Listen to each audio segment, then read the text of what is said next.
Brilliance Audio presents the unabridged recording of Don't Vote, It Just Encourages the Bastards by P.J. O'Rourke, performed by Christopher Lane.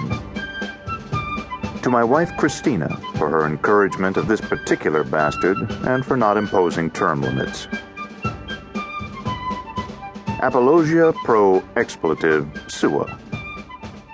I beg forgiveness from the reader for the vulgar language in this book. Politics is a vulgar fucking subject.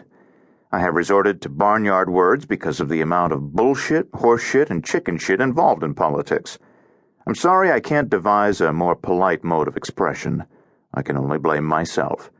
It is possible, I suppose, to take a decorous approach to politics, but I'm reminded of the American guest at a dinner in one of the great houses of Britain. The American was seated to the left of a very grand and fat old duchess, and an Englishman was seated on her right. During the soup course, the duchess farted. The Englishman, taking chivalrous responsibility, said, "I beg your pardon." During the fish course, the duchess farted again, louder than before. Once more, the Englishman said, "I beg your pardon." Then, during the meat course, the duchess cut loose with a tremendous, resounding blast. The Englishman said, "I beg—" No, the American interrupted. "This one's on me."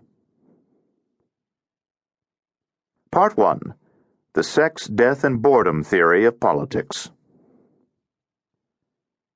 The man of system is apt to be very wise in his own conceit, and is often so enamored with the supposed beauty of his own ideal plan of government that he cannot suffer the smallest deviation from any part of it. Adam Smith.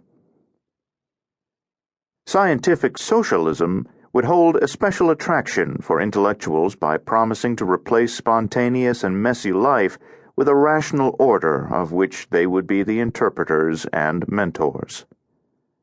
Richard Pipes. Here's a good rule of thumb. Too clever is dumb.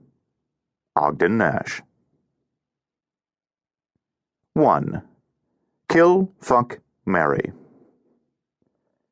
Having been a political commentator of one kind or another since 1970, it has occurred to me to ask, what the hell have I been talking about for 40 years? It's a surprisingly difficult question to answer. One subject has been power, the skull beneath the skin of politics.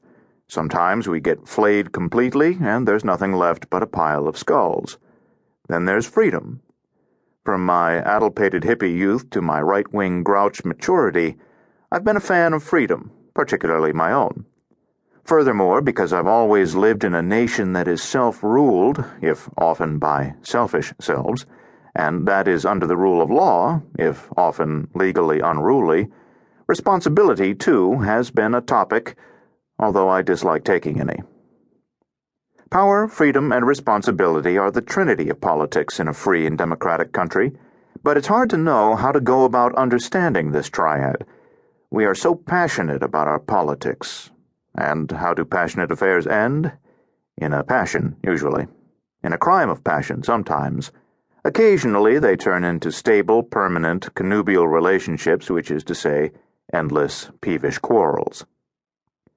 How should the political institutions of America be approached? Do we overthrow them with violence? Do we screw around with them while they screw around with us?